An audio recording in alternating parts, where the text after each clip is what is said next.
है हरियाणा में निकाय चुनाव। आज थोड़ी देर में शुरू होगी वोटिंग। सुरक्षा के पुख्ता इंतजाम। मेयर, अध्यक्ष, पार्षदों के लिए वोट डाले जाएंगे। मतदान के लिए बनाए गए 5126 मतदान केंद्र।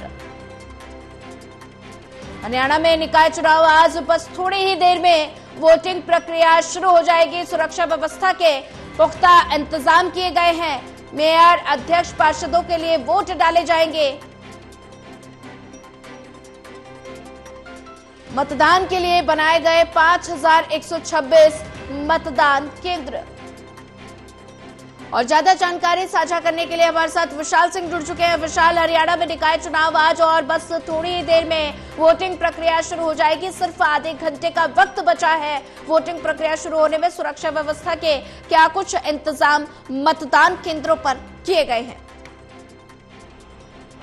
जी सोनिया, देखिए इस वक्त हमारी मौजूदगी फरीदाबाद के एक पोलिंग सेंटर के बाहर है, जहां पर सुबह से ही जो वोटर्स हैं वो भी यहां पर पहुंच रहे हैं लगातार अपने वोट डालने के लिए, क्योंकि आधे घंटे बाद जो है वोटिंग की प्रक्रिया वो शुरू हो जाएगी। सुबह 8 बजे से शाम 6 बजे तक जो लोग हैं वो वोट डाल सकेंगे। और अगर सुरक्षा के लिहाज से बात करी जाए तो आप देख सकते हैं सुरक्षा के लिहाज से जो पुलिसकर्मी हैं वो काफ़ी मुस्तैदी से तैनात हैं। और यहाँ पर जो लोग यहाँ पर पुलिस वालों से कुछ सवाल भी कर रहे हैं, उनको बिल्कुल सूचीबद्ध तरीके से सुचारू रूप से पुलिस वाले उनका जवाब भी दे रहे हैं, उनका सहयोग कर रहे हैं। क्योंकि निर्वाचन आयोग ने पहले ही ये सख्त आदेश दिए हैं कि वोटर्स को और पोलिंग पार्टीज़ को किसी भी प्रकार की कोई असुविधा ना हो, इसका खास ख्याल जो है ड्यूटी में तैनात पुलिसकर्मी या जितने भी ऑफिसर्स हैं उनको रखना होगा। आप देख सकते हैं यहाँ पर अभी फरीदाबाद में हमारी मौजूदगी है और जो वोटर्स हैं, अगर उनकी बात करें, मैं मेरे सहयोगी पिंटू से कहूँगा एक बार दिखाए, यहाँ पर वोटर्स भी जो है पहुँच चुके हैं। हाथों में उनके पर्ची भी है, जो कि अपने पोलिंग एजेंट से उन्होंने पर्चियाँ ली हैं जिसमें उनका नाम होता है।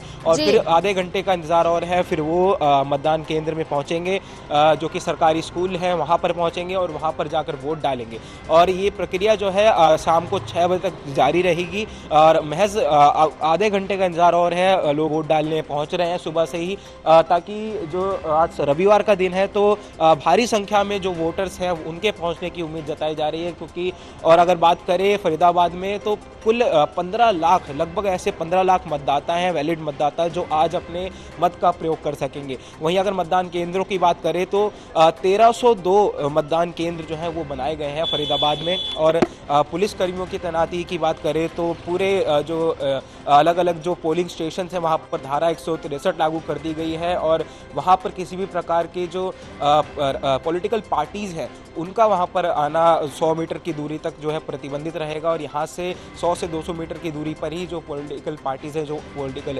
एजेंट्स हैं वो वहाँ पर तैनात हैं, जो कि पर्चियाँ वोटर्स को देते हैं। और वोटर्स जो है वो यहाँ पर लगातार आ रहे हैं और 8 बजे उनकी एंट्री होगी, पहला वोट डाला जाएगा।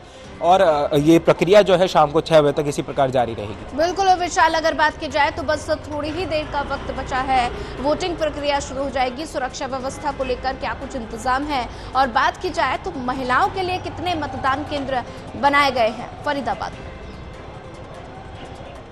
देखिए अलग अलग प्रकार के मतदान केंद्र बनाए गए हैं, जिसमें पीडब्ल्यूडी और जो यानी जो दिव्यांग लोग हैं उनके लिए स्पेशल बूथ बनाए जाते हैं। महिलाओं के लिए पिंक बूथ का इंतजाम किया जाता है। और हर इसमें जो अगर बात करें तो सभी प्रकार के बूथ्स पर सिक्योरिटी काफ़ी ज़्यादा टाइट की गई है। हरियाणा पुलिस के जो पुलिसकर्मी हैं वो काफ़ी मुस्तैदी से तैनात किए गए हैं। और 8 बजते ही जो जैसे ही वोटिंग स्टार्ट होगी उसके बाद और ज़्यादा सुचारू रूप से जो है तैनाती की जाएगी पुलिसकर्मियों की।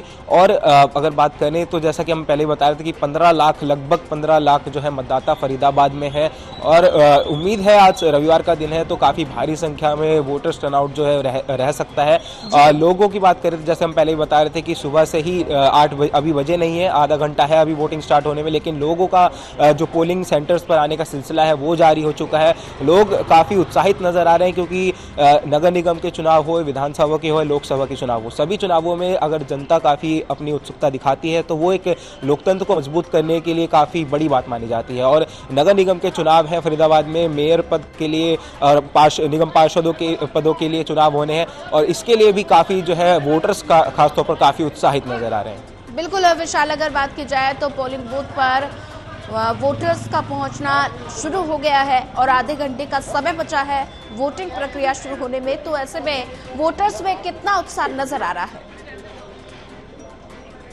बिल्कुल, देखिए वोटर्स का उत्साह इस बात से बताया जा सकता है क्योंकि अभी आधा घंटा बचा है वोटिंग स्टार्ट होने में और उससे पहले ही जो लोग हैं यहाँ पर पहुँच रहे हैं, हाथों में उनके पर्चियाँ हैं, उनका वोटर आईडी कार्ड है और उन पर्चियों को लेकर जो है लोग यहाँ पर पहुँच रहे हैं और वोट डालने के लिए यहाँ पर काफ़ी उत्साहित नजर आ रहे हैं। और इसमें चाहे महिला वोटर्स हो या फिर पुरुष बुजुर्ग या फिर युवा वोटर्स हो, सभी लोगों में काफ़ी उत्साह नजर आ रहा है। हालांकि अभी अगर सुबह का समय है तो जो बुजुर्ग लोग हैं वो ज़्यादातर पहुँच रहे हैं, इंतज़ार कर रहे हैं कि 8 बजे और वो अपना मत का प्रयोग करें। और यहाँ पर लोगों में ये भी देखा जा रहा है कि हम पहले अपना मतदान डालें, कहा जाता है कि पहले मतदान फिर जलपान, तो वही देखने को मिल रहा है क्योंकि अभी वोटिंग जो है स्टार्ट नहीं हुई है और उससे पहले ही लोग यहाँ पर आना चालू हो गए हैं। तो ये अच्छी खासी उम्मीद जताई जा रही है कि वोटर टर्नआउट जो है वो आज जो है काफ़ी ज़्यादा हरियाणा में देखने को मिल सकता है। बिल्कुल विशाल, अगर बात की जाए तो ऐसे में फरीदाबाद जिले की अगर बात की जाए तो फरीदाबाद जिले में भारतीय जनता पार्टी और कांग्रेस के बीच कड़ा मुकाबला देखने को मिल रहा है। तो ऐसे में भारतीय जनता पार्टी कहीं ना कहीं आश्वस्त नजर आ रही है कि इस बार हरियाणा में ट्रिपल इंजन की सरकार बनेगी। बिल्कुल, देखिए बीजेपी लगातार यही दावे कर रही है कि ट्रिपल इंजन की सरकार जो है हम इस बार बनाने जा रहे हैं और जो उनके तमाम प्रत्याशी थे, चाहे वो मेयर पद का प्रत्याशी हो या फिर निगम पार्षद प्रत्याशी हो, वो जनता के बीच ट्रिपल इंजन के दावे को लेकर ही मैदान में उतरा है। और भाजपा के जो जितने भी प्रत्याशी हैं, भाजपा के नेता हैं, उनका यही कहना है कि अगर प्रदेश में ट्रिपल इंजन की सरकार होती है तो एक विकास के जो नए आयाम हैं वो जरूर जनता को मिलेंगे। वहीं दूसरी ओर कांग्रेस की बात करें या फिर दूसरे अन्य जो निर्दलीय उम्मीदवार खड़े हो रहे हैं वो साफ तौर पर भाजपा के इस ट्रिपल इंजन के दावे को सिरे से नकार रहे हैं और जनता के बीच ये कहकर उतरते हुए नजर आए कि ये ट्रिपल इंजन महज एक वहम है। उन्होंने कहा है कि जो काम प्रदेश में बीजेपी सत्ता में होने के बावजूद नहीं कर पाई, अगर नगर निगम में ये आ जाती है तो जो छोटे स्तर का यानी जो वार्ड स्तर का विकास है वो भी नहीं हो पाएगा, ऐसा जो विरोधी पार्टियां हैं वो लगातार कह रही है। लेकिन जनता किसके पास जाती है ये तो देखने वाली बात होगी 12 मार्च को, क्योंकि नतीजे सामने आएंगे। आज 7 नगर निगमों में जो है चुनाव होने हैं। एक पानीपत का चुनाव जो है वो 9 मार्च को होगा, जो कि दूसरे चरण का है। 2 चरण में चुनाव होने हैं, आज पहले चरण की वोटिंग होगी। तो 12 मार्च को रिजल्ट आएंगे इसके। और इसमें खास बात ये भी है कि इस बार जो ईवीएम्स हैं उनके साथ वीवीपैट मशीन नहीं है, तो इस पर भी जो है विपक्षी पार्टियों ने कई सवाल खड़े किए थे कि वीवीपैट क्यों नहीं लगाया गया। उससे उन्होंने कहा था कि मतदाता के जो अधिकार है उसका यहाँ पर खंडन किया जा रहा है, क्योंकि वीवीपैट के जरिए मतदाता अपनी एक वैलिडिटी वेरिफिकेशन उसको मिल जाती है कि उसने जिस बटन पे जो है अपनी उंगली दबाई है उसी पर वोट गया है या नहीं। इसका एक पर्ची जो है वीवीपैट में दिखकर देखने को मिल जाती है। लेकिन इस बार वीवीपैट नहीं है। इसका हवाला चुनाव आयोग ने ये कहकर दिया था कि प्रदेश में जो है वीवीपैट्स की कमी है, जिस कारण वीवीपैट्स का इस्तेमाल इस बार चुनाव में नहीं किया जाएगा और केवल ईवीएम के जरिए ही इस बार वोटिंग होगी। तो इसीलिए विपक्षी पार्टियां इस पर भी सवाल लगातार खड़ा कर रही हैं। लेकिन ऐसे में देखना ये रहेगा कि शाम 6 बजे तक कितने परसेंट की जो है वोटर्स यहाँ पर पहुंचते हैं अलग अलग पोलिंग स्टेशन पे। पूरे हरियाणा की बात करें या फिर फरीदाबाद की बात करें, ठीक है, तो लोगों में तो काफी उत्साह नजर आ ही रहा है। जैसे कि हम पहले ही बता रहे थे कि सुबह से ही लोग यहाँ पर पहुंचना चालू हो गए और 8 बजे का इंतजार है और वोटिंग जो है प्रक्रिया चालू हो जाएगी।